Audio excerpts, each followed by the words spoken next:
그게 아주 낯선 경험이 아니고요. 마치 언제 한번 해봤던 것 같은, 언제 경험한 것 같은 그런 착각들이 일어나게 되는 거죠. 그걸 이제 정신의학적인 용어로 보면 데자뷰 현상이라고 이제 얘기를 하죠. 그러니까 기시감이죠. 그러니까 처음 본 사람인데, 처음 본 경험인데 이게 언제 해본 것 같은 어떤 느낌이 드는 것은 우리가 다른 사람을 보면서 우리가 상상들을 했기 때문이라는 거죠.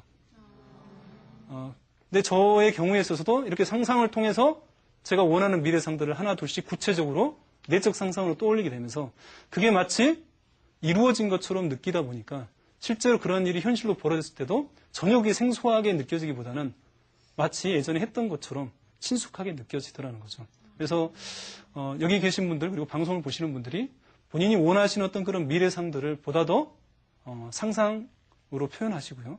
그리고 그 상상 속으로 들어가서 보다 더 자기 자신이 그 미래가 현실로 이루어진 것들을 체험을 하시면 보다 더 삶의 에너지가 고양돼 나가는 걸 느끼실 수 있을 거라고 생각들을 하고요.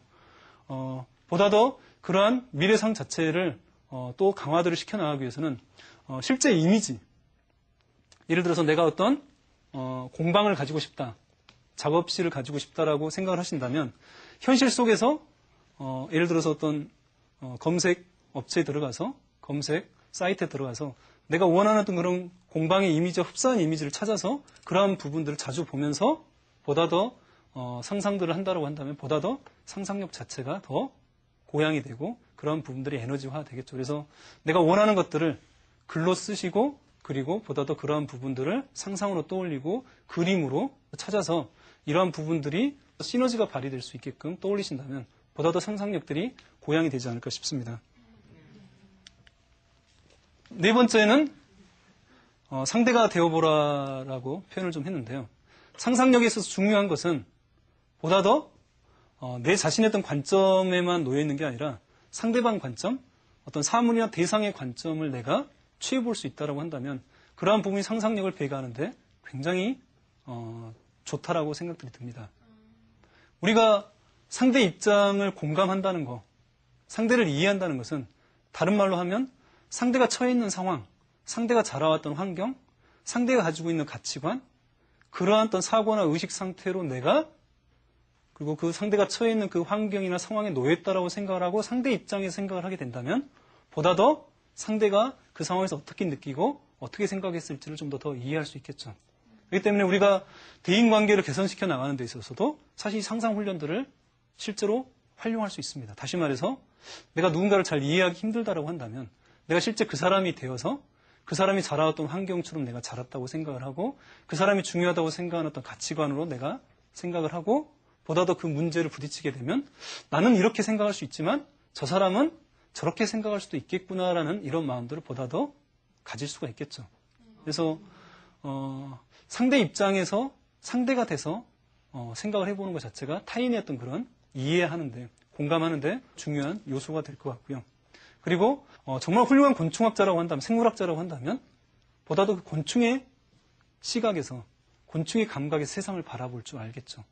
정말 훌륭한 어떤 기업가나 훌륭하게 사업을 하는 사람이라고 한다면 그 사람은 어떤 관점을 취할까요?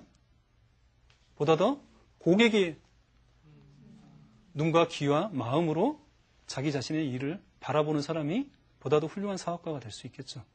사람의 마음을 이해한다고 한다면 우리가 그 사람의 입장이 되어보는 이런 훈련들이 좀 필요하고요. 그 다음에 이러한 부분을 실제적으로 우리들의 의식들을 고양시켜 나가는데 굉장히 좀 필요한데요. 실제로 저 같은 경우에는 자연물이 되어가는 어떤 상상들을 많이 합니다.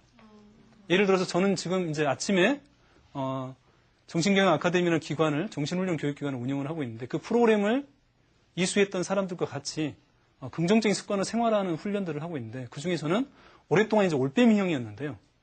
한 200일 전부터 이제 아침형 인간으로 좀 변화를 좀 시도를 하고 있습니다. 근데 사실 오래된 습관이 있기 때문에 쉽지 않죠. 그때 이제 상상 훈련을 어떤 식으로 활용을 하냐면 제 스스로가 아침에 일어나는 것을 생활화하고 싶기 때문에 그러한 제 스스로가 원하는 바와 흡사한 상징물을 활용을 하는 겁니다. 예를 들어서 제가 활용하고 있는 것은 나팔꽃을 활용을 하는데요. 나팔꽃은 새벽 4시부터 6시 사이에 꽃을 피운다고 알려져 있습니다. 그래서 굉장히 개화 시기가 꽃들마다 다른데 그건 굉장히 어떤 빛을 감지하는 어떤 그런 기관 자체가 굉장히 발달되어 있다는 거겠죠. 새벽에 어떤 여명만 가지고도 납할 꽃은 꽃을 피울 준비를 하게 되는데, 이게 이제 동일시 훈련이, 동일시가 되는 거죠. 제가 납할 꽃이라고 생각을 하는 거죠.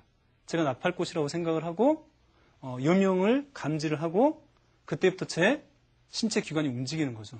뇌세포가 움직이고, 위장이 위액을 분비를 하고, 장 운동을 하고 있고, 보다도 내가 깨어나서 활동하고 있다는 그러한 느낌들을 납할 꽃이 되었다라고 생각을 하고, 잠자리에 들게 되면, 실제로 제가 좀 더 정해진 시간에 활기차게 일어나는 데 도움이 되더라는 거죠. 혹은 저 같은 경우는 또 이제 배롱나무라고요.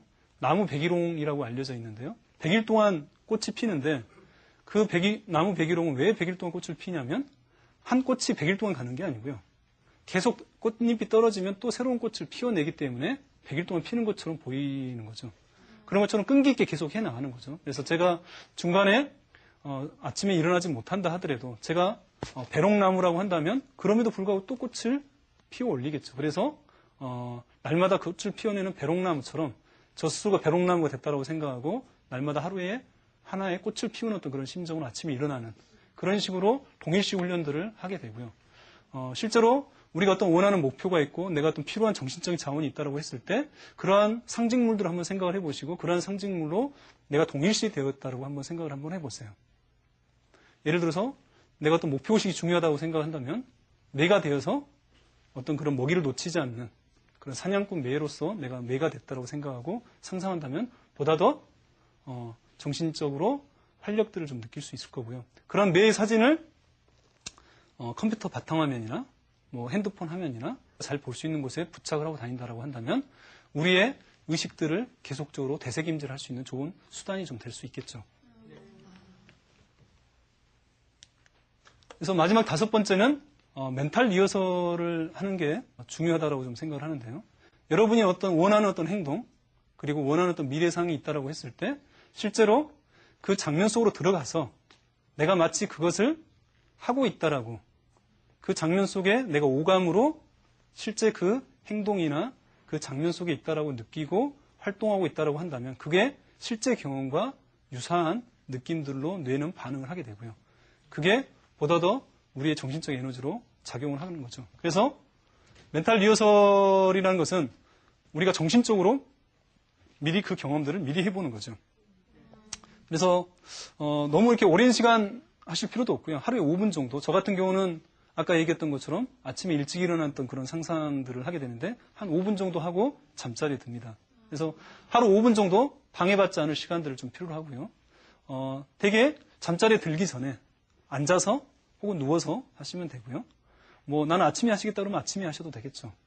그 다음에 한 1분 정도는 의식을 호흡에 집중을 하고요.